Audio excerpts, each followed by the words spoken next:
कामदेव तो काम की बातें करेगा। मैं तो वापस आ गया। अनसुया जी को थोड़ी शंका तो हुई। उनने कहा अच्छा अच्छा स्वामी आओ, मैं पहले आपके पाँव छू लूं।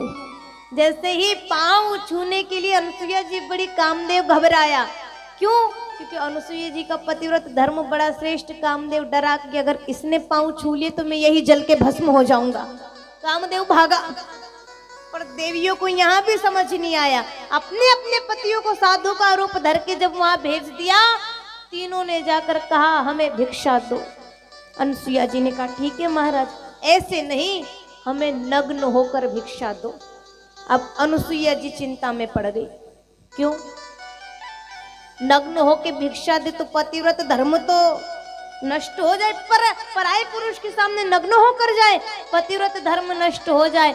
और अगर साधु घर से खाली हाथ लौट जाए तो गृहस्थ आश्रम में रहना ही बेकार है। रहते हो तो साधु संतों का ये सेवा का पालन तो करना ही पड़ेगा। कैसे खाली हाथ लौटा दूं, क्या करूं?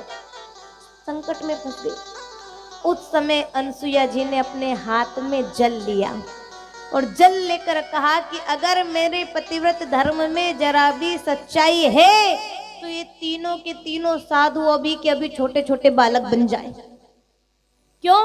क्योंकि बालक के सामने माँ को नग्न होने में कभी भी लज्जा नहीं आती, क्योंकि बालक बन जाए। जैसे ये कह के जल छोड़ा, तीनों के तीनों देव छोटे छोटे बालक बन गए। और जो बालक बने, बच्चों को देखते अनसुया जी के मन में ऐसा ममता का भाव जागा। कहाँ सेवा पूजा छूट गई, अंगना में पलना डाल दिया और तीनों को आनंद से झुलाने लग गई।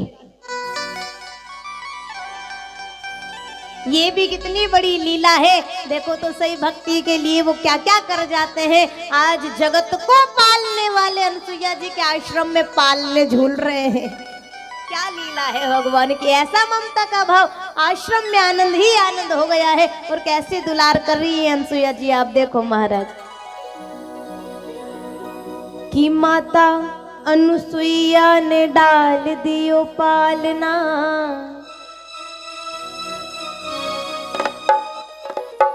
हो माता अनुसुईया ने डाल दियो पालना, माता अनुसुईया ने डाल दियो पालना। झूल रहे तीनों देव बन करके डालना, झूल रहे तीनों देव बन करके डालना। माता अनुसुईया ने डाल दियो पालना, माता अनुसुईया ने डाल दियो पालना। झूल रहे तीनों देव बन करके डालना, झूल रहे तीनों देव बन करके डालना। जय जय, जरा मीठी मीठी ताली के साथ श्री राधे।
मृत्युलोक में सिधारे हैं, ऋषियों की कुटिया में रहने को पधारे हैं,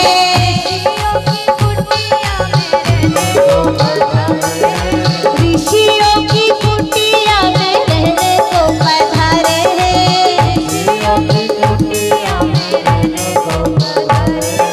पूर्ण कीनी भक्तन की तीनों देव कामना, पूर्ण कीनी भक्तन की तीनों देव कामना, झूल रहे तीनों देव बन करके लालना, झूल रहे तीनों देव बन करके लालना।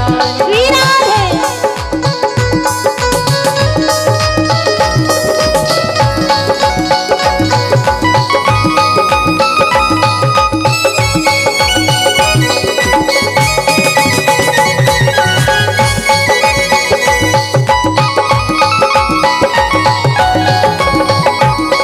आज मेरे घर आए देने को बड़ाई है, भूले भगवान आज सारी चतुराई है, भूले भगवान आज सारी चतुराई है। अनुसुईया जी क्या है कि आज मेरे घर आए देने को बड़ाई है, भूले भगवान आज सारी चतुराई है, भूले भगवान आज सारी चतुराई है। पतिव्रता देवियों से आज पड़ा सामना,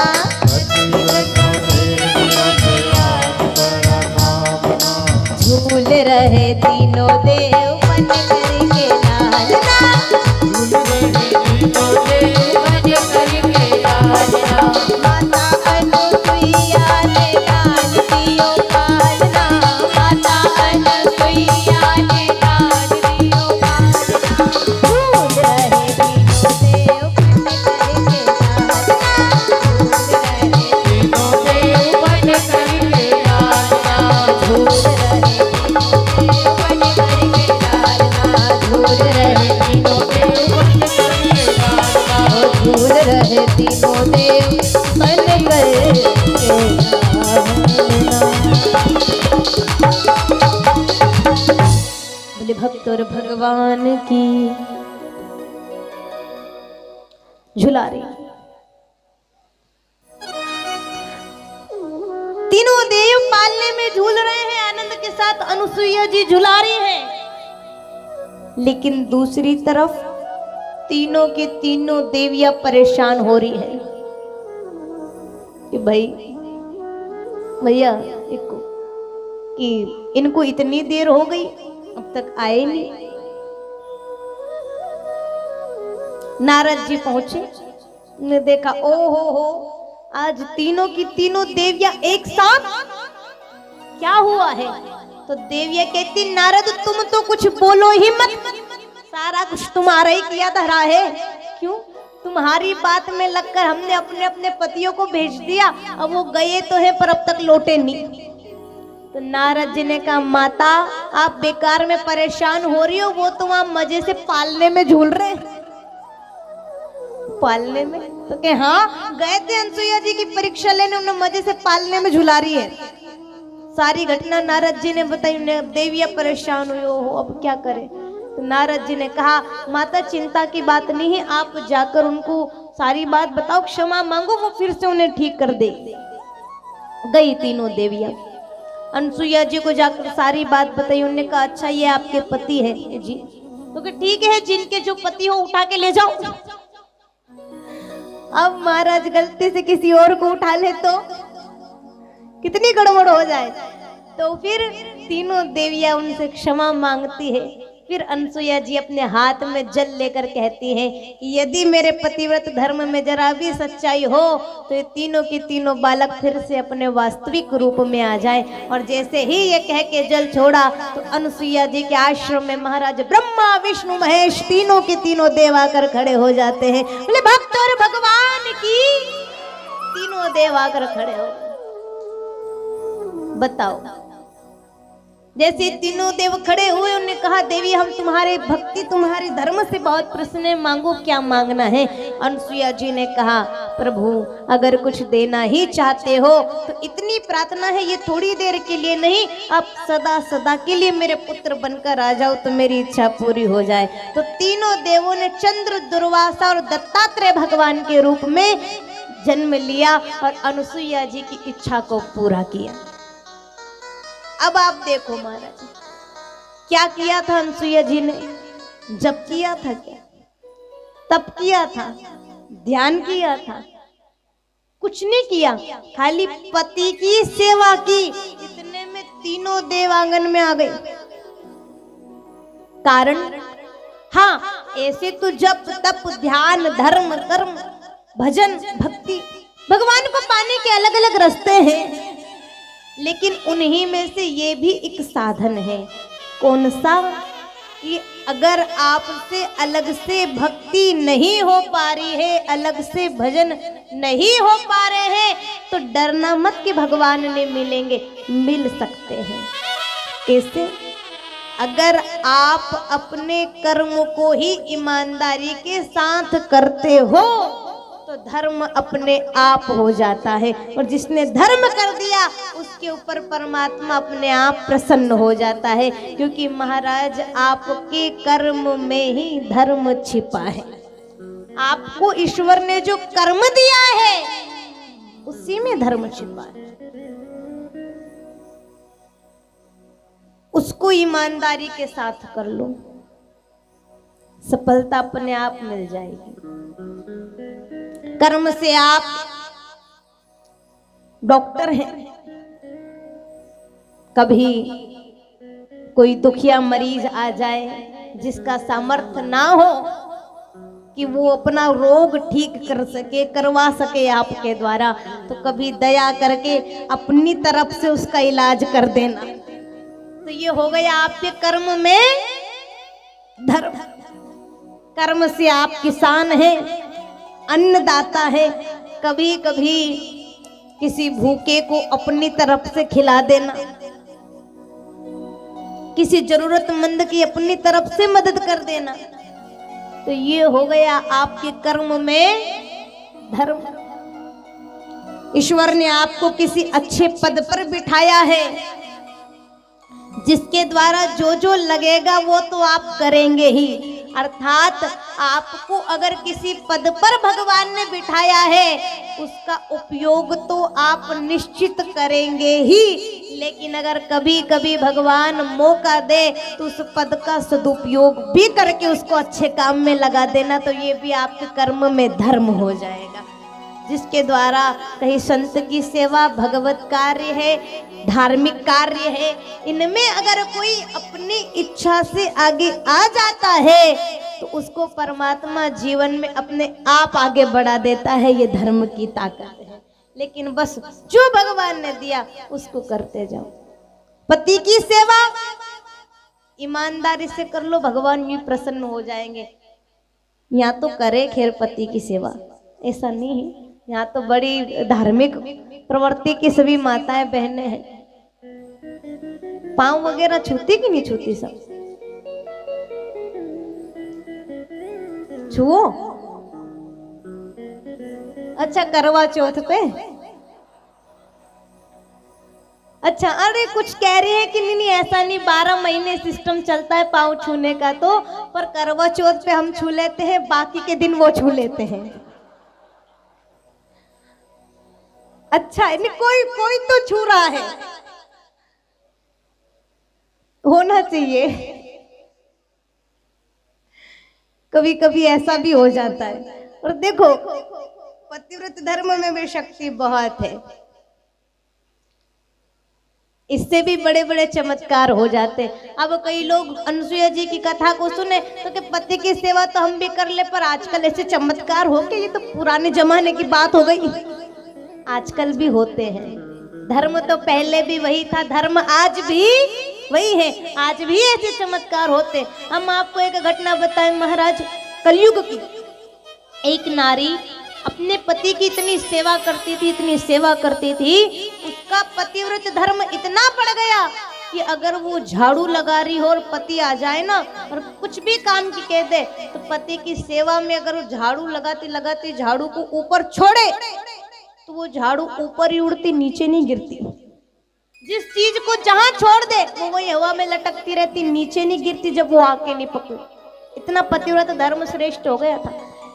एक दिन उसके पति आए किसी काम से, घर में जैसे आए तो वो मूसल से धान कूट रही थी। वो होती ना साल,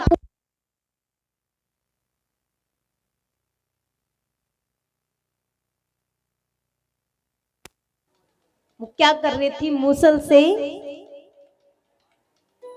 धान कूट रही थी। वो साल कहते हैं ना, कूट रही थी मूसल से।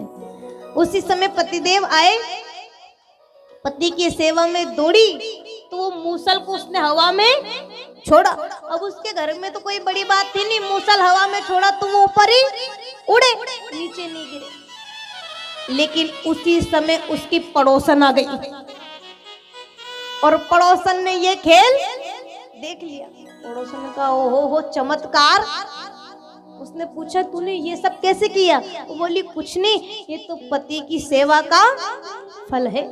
उसने कहा जब तो मेरे साथ भी हो, क्यों करवा चौथ का व्रत तो मैं भी करूं, इनकी सेवा उसी दिन उपजती है।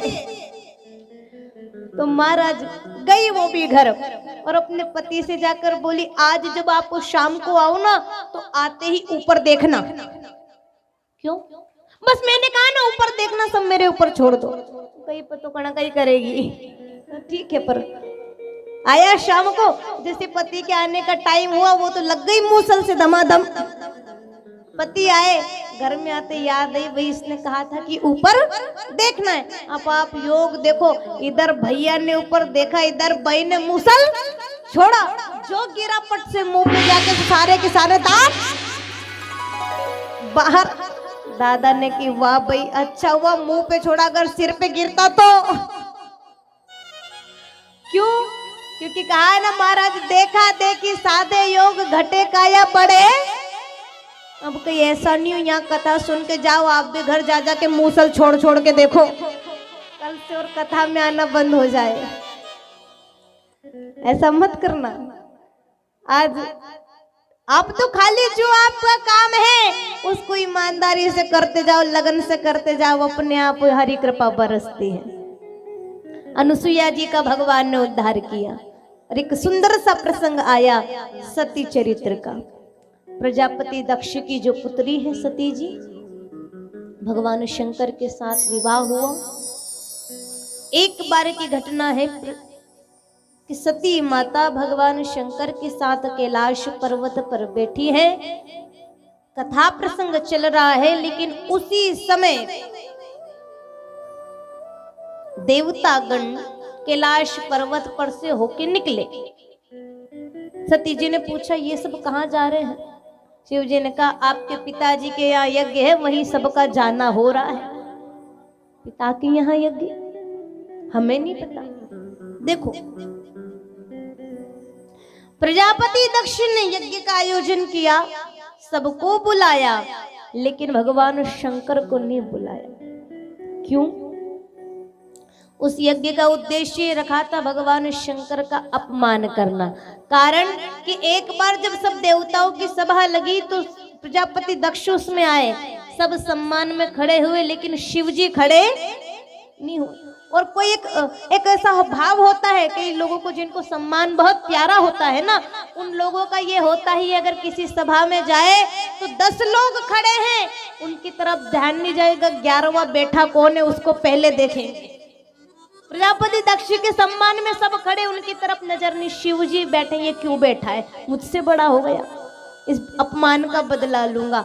यज्ञ का आयोजन किया, सबको बुलाया, शिव जी को निमंत्रण नहीं भेजा। आज सती जी कहती पिताजी के यहाँ यज्ञ है, अपने को चलना तो चाहिए।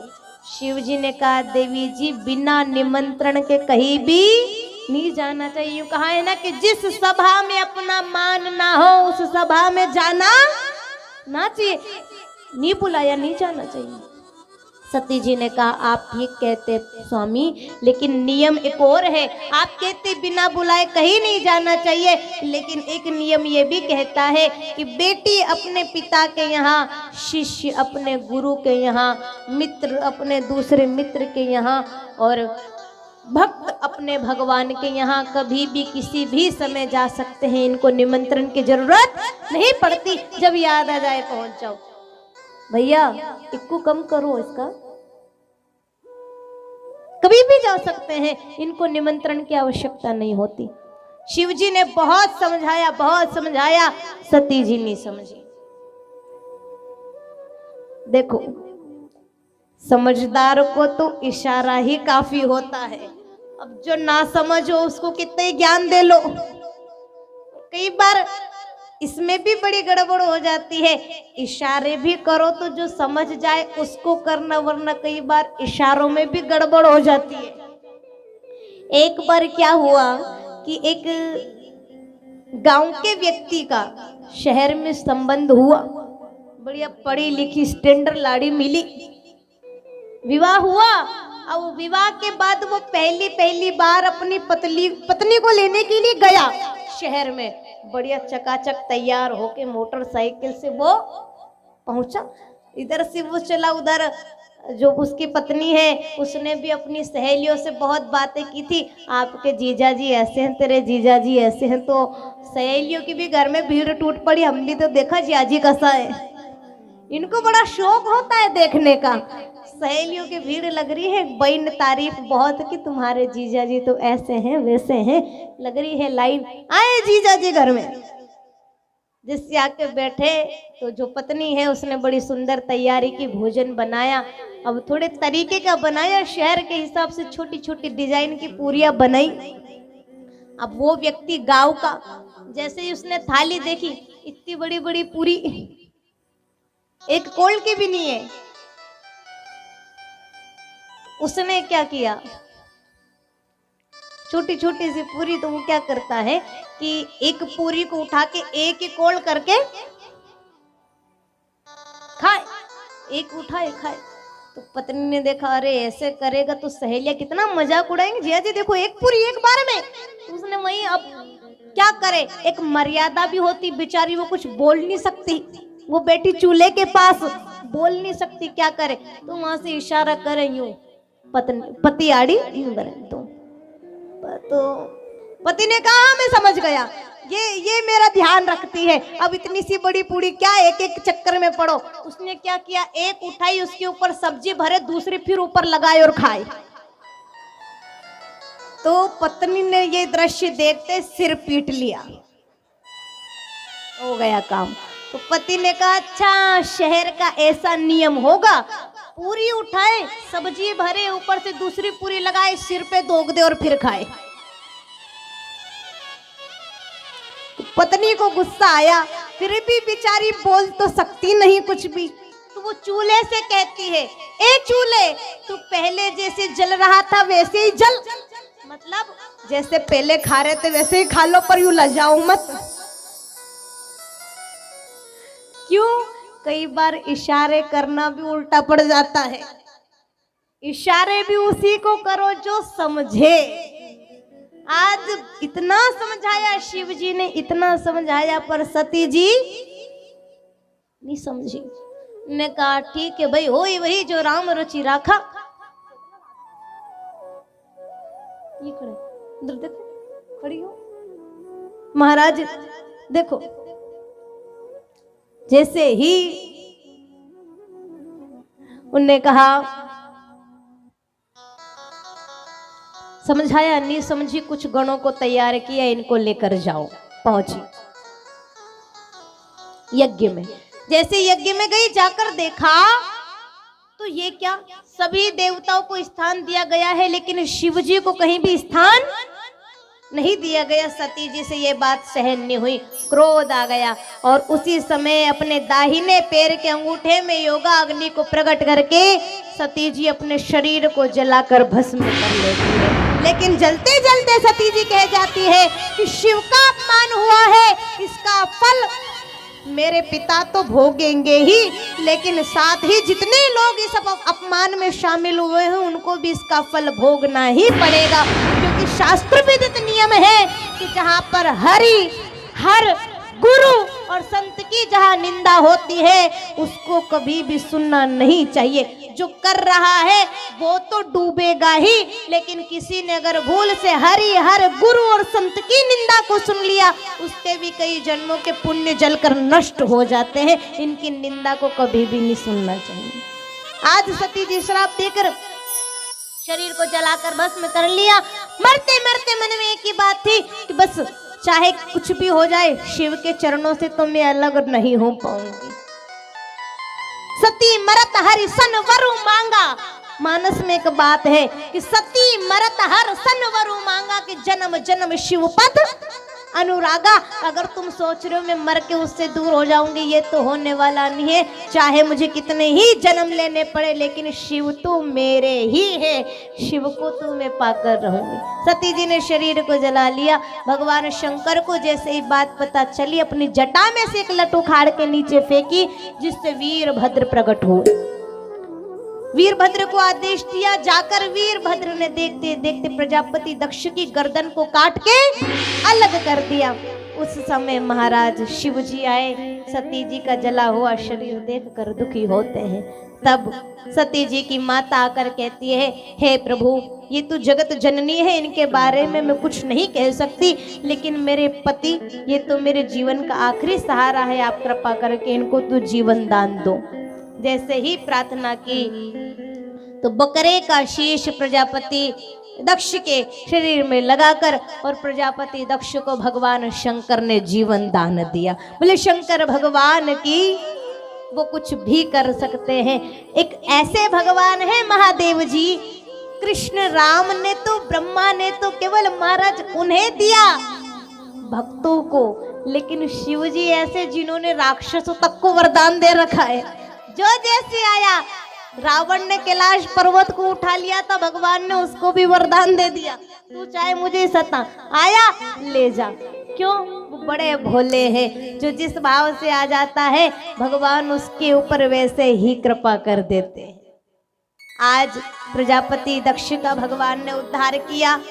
फिर यही सती जी को लेकर यहाँ वहां घूमने लगे, तब भगवान नारायण के सुदर्शन चक्र के द्वारा सती जी के शरीर के 51 टुकड़े होते हैं, जो आज के समय में 51 शक्तिपीठ के नाम से जाने जाते हैं।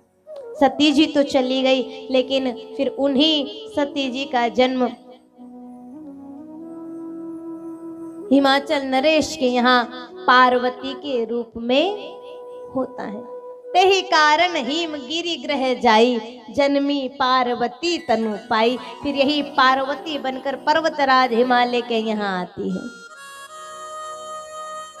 उमा, इनका मुख्य नाम तो उमा था, लेकिन पर्वतराज की पुत्री थी, इसीलिए इनको पार्वती कहा गया।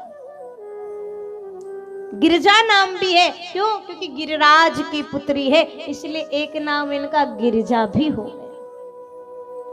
फिर उन्हीं पार्वती जी के साथ भगवान शंकर का विवाह हुआ, और स्वरूप है इनका कि पार्वती जी श्रद्धा है और भगवान शंकर विश्वास है। तभी जैसे विवाह हुआ, एक बात कही गई कि भवानी शंकरो वंदे श्रद्धा विश्वास रूपिणो, याभ्याम विना न पश्यन्ति सिद्धा स्वांत स्थमीश्वरम। फिर इनका मिलन होता है, श्रद्धा विश्वास का मिलन हुआ। सती चरित्र की कथा हुई।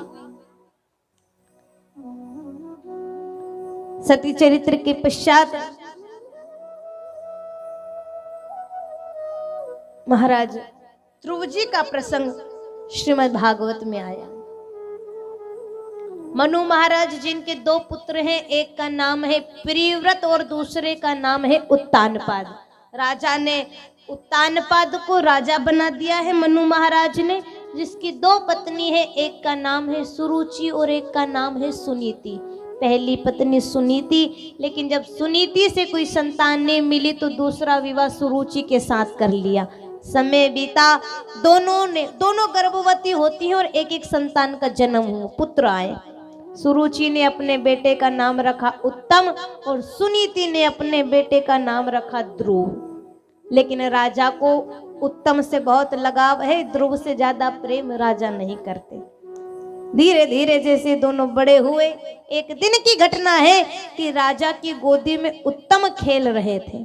जैसे ये दृश्य ध्रुव जी ने देखा तो मन में बात है, मैं भी अपने पिताजी की गोदी में जाके बैठूं। जैसे ही जाकर बैठने लगे, सुरुचि ने हाथ पकड़ लिया, रुक, कहाँ जा रहा है? क्यों? तू लायक नहीं है राजा की गोदी में बैठने के। अगर तुझे राजा की गोदी में बैठना है तो तुझे मेरे गर्भ से जन्म लेना पड़ेगा, चल जा। भगा दिया।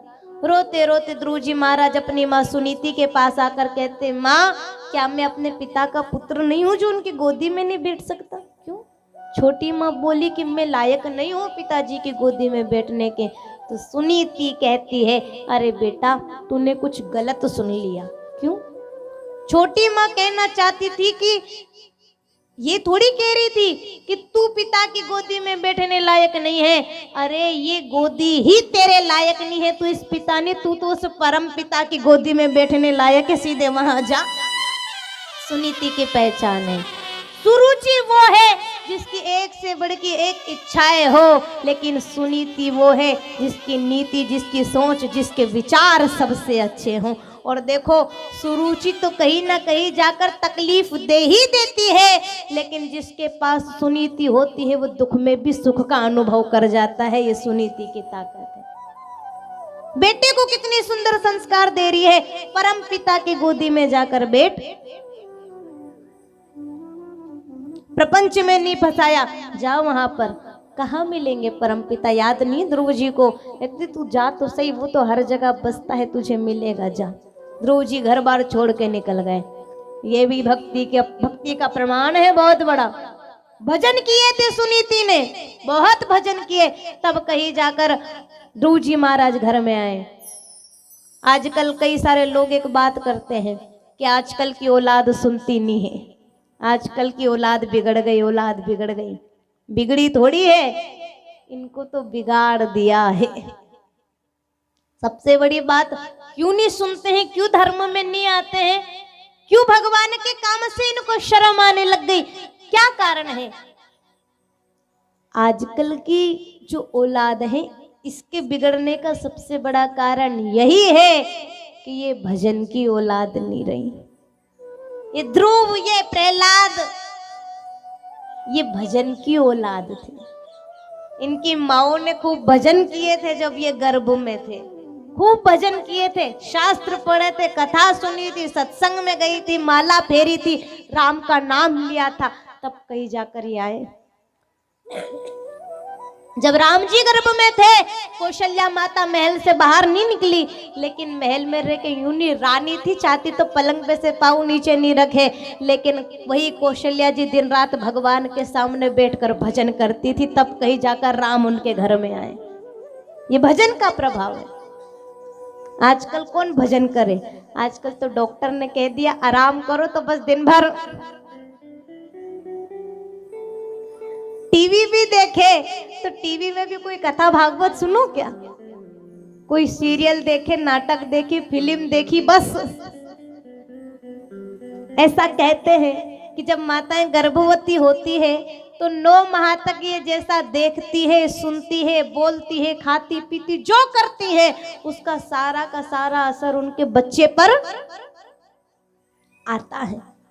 इसीलिए जब माताएं गर्भवती हो, इस चीज का भी ध्यान रखना, उस समय जितना ज्यादा हो सके भजन करो, नाम सुमिरन करो, कथा सत्संग सुनो, अच्छे अच्छे शास्त्र पढ़ो, अपने कमरे में, अपने घर में जहाँ ज्यादा जितना हो सके भगवान का दर्शन करो, ताकि आपके बच्चे भी भगत बनकर सामने आए। और जितना हो सके गौ माता का, देसी गौ माता का दूध उस समय पर पीना चाहिए। कई करे महाराज आजकल, कई ज्यादा डेयरी का मिल जाए, कई भैंस का पिए भयंकर, तो बच्चे पे भी वही असर आ जाए। आप देखो गाय का बछड़ा होता है कितना फुर्तीला रहे, यूं रस्सी छोड़ी नहीं कि झट माँ के पास पहुंच जाता है, और भैंस के बच्चे को देखो धक्का दे दे के माँ के पास भेजना पड़ता है। आजकल कहीं ऐसे आलसी हो रहे हैं। इस चीज का भी ध्यान रखो, इनको तो सुधारते रहो।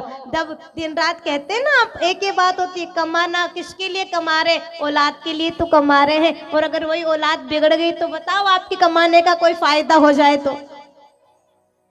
जिस औलाद के लिए तुम दिन रात लगे हो, भूख प्यास तक तुमने छोड़ दी, जिसकी चिंता में तुम्हें नींद तक नहीं आती है, अगर वो औलाद बिगड़ गई तो तुम्हारी इतनी मेहनत करने का फायदा ही क्या है? एक बात कहिए महाराज, पूत कपूत तो क्यों धन संचय ने, पूत सपूत तो क्यों धन संचय। शिक्षा तो इनको जमाने के साथ मिल ही जानी है। आप तो इनको खाली संस्कार दे देना, तो ये खुद को भी सुधार देंगे और तुम्हारा जीवन भी सुधार देंगे। इनके संस्कारों में कमी मत करना। जितना ज्यादा हो सके इनको राम की कथा, कृष्ण की कथा सुनाओ, ताकि ये उनके जैसे बने। और विश्वास रखना, अगर इनको आपने संस्कार दे दिए तो खुद का उद्धार तो करेंगे ही, साथ में जगत का कल्याण ये कर देंगे। और माँ बाप को इससे बढ़कर चाहिए ही क्या? संस्कारों में कमी मत कर देना। इनको अच्छे अच्छे शास्त्रों को पढ़ाओ, भगवान के कथाओं को सुनाओ, सत्संग में लेके आओ। जैसे आप दूसरे कामों की ओर खूब जोर देते हो कि बेटा नहीं तुझे ये काम करना ही पड़ेगा, ऐसे ही उसे कभी कभी जोर देकर ये भी कह दिया करो, बेटा तुझे कथा में जाकर बैठना ही पड़ेगा, क्योंकि यहीं से संस्कार उनके अंदर आते हैं। उनको कभी कभी यहाँ भी बैठाया करो, यहाँ भी लाओ, उनको सिखाओ, समझाओ क्या महिमा है इसकी। मन। और देखो एक बात और भी ध्यान रखना, हाँ आएंगे कई सारे लोग कह देते नहीं हम वहां नहीं जाएं, क्यों? हमारा मन नहीं लगता, हमारा मन नहीं लगता। कई लोग ये बोलेंगे मन नहीं लगता, देखो भगवान की भक्ति है, मन सहज में लगता नहीं है, मन को तो लगाना पड़ता है। आओ आकर बैठो, जितना हो जैसे हो वैसे मन को लगाओ। अभी तो प्रपंचों में फंसा है, कोशिश करोगे धीरे धीरे एक न एक दिन मन लग ही जाएगा। कई सारे लोग मिलते हैं, कहते हैं दीदी हमने तो कोशिश भी बहुत कर ली पर मन लगे ही नहीं। क्यों नहीं लगता है मन? उसका कारण है, संतों ने बताया है, शास्त्रों में हमें समझाया है इस बात को। कौन सी? कि मन लागे क्यों नहीं, मन लागे क्यों नहीं राम जी की माला में, फंस गयू माकड़ी का जाला में। क्यों नहीं लग रहा है? क्योंकि ये तो फंस गयो माकड़ी का जाला में, माकड़ी का जाला में। हो मन लागे क्यों नहीं, मन लागे क्यों नहीं, इसको बड़ा मन लागे क्यों नहीं राम जी की माला में, इसको फंस गयो माकड़ी का जाला में, फंस गयो माकड़ी का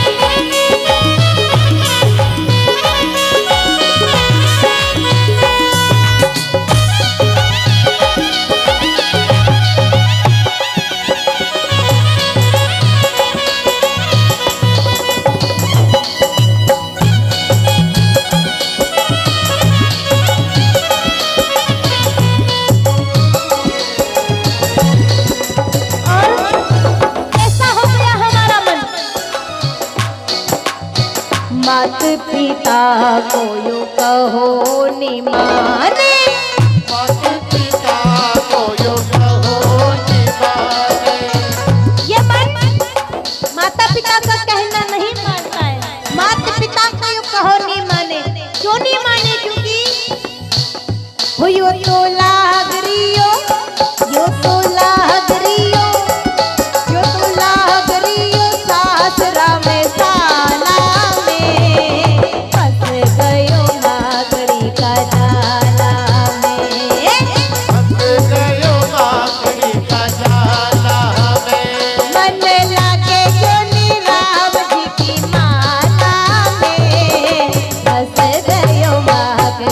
जाला में। और देखो मन भी लग जाएगा, इस तन को तो लगा लो। भगवान ने दिया है ताली सेवा करे, कभी कभी मौका मिले उसके नाम पर खड़े होके झूम लिया करो। अब आप तो पक्के भगत, तो कोई नया हो तो सिखाना बताना पड़ता है। आप तो पक्के भगत, तो बिना कहे खड़े हो जाए करो भगवान के भजन में। जरा मिलकर आगे सीधे सीधे हाथ जोरदार तालियों से श्रीमद् भागवत महापुराण की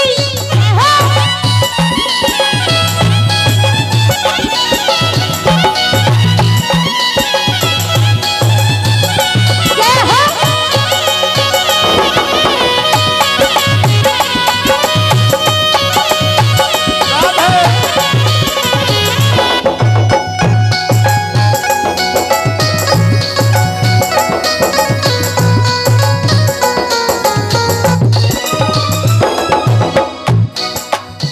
भाई बंध का यो लार निवेद्यो, भाई बंधु के यो लार निवेद्यो, भाई बंधु के यो लार निवेद्यो।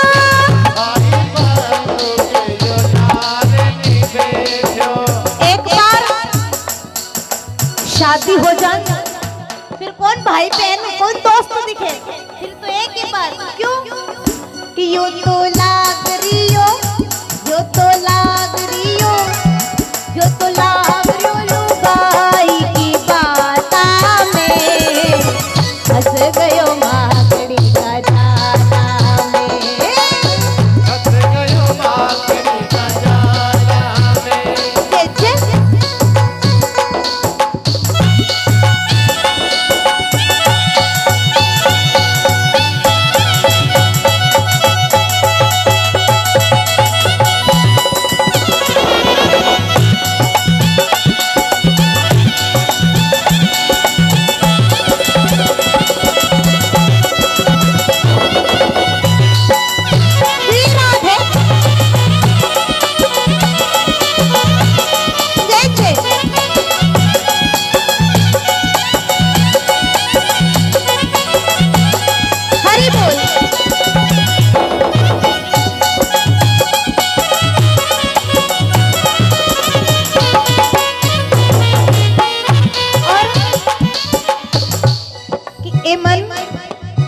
राम नाम तूने कदी न लीना, राम नाम तूने कदी न लीना, राम नाम तूने कदी न लीना, राम नाम तूने कदी न लीना। क्यों तूने समय, तूने समय, तूने समय गवायो निवरी पाता में, हंस गयो माकड़ी का जाला में, गयो माकड़ी का जाला में। जय हो।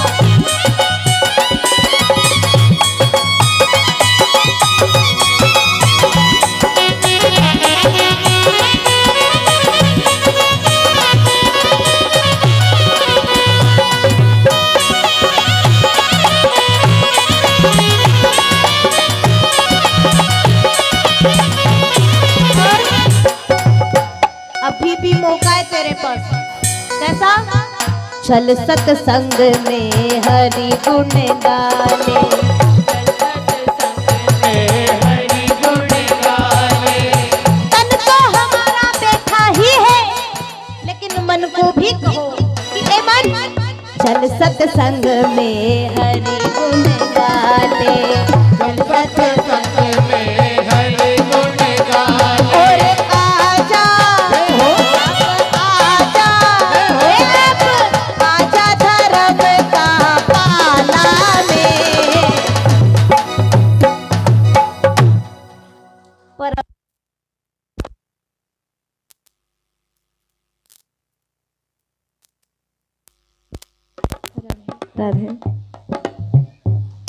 अभी भी नहीं आ रहा है, इतना कह रहे फिर भी नहीं आ रहा है। क्यों? क्योंकि फंस गयो माकड़ी का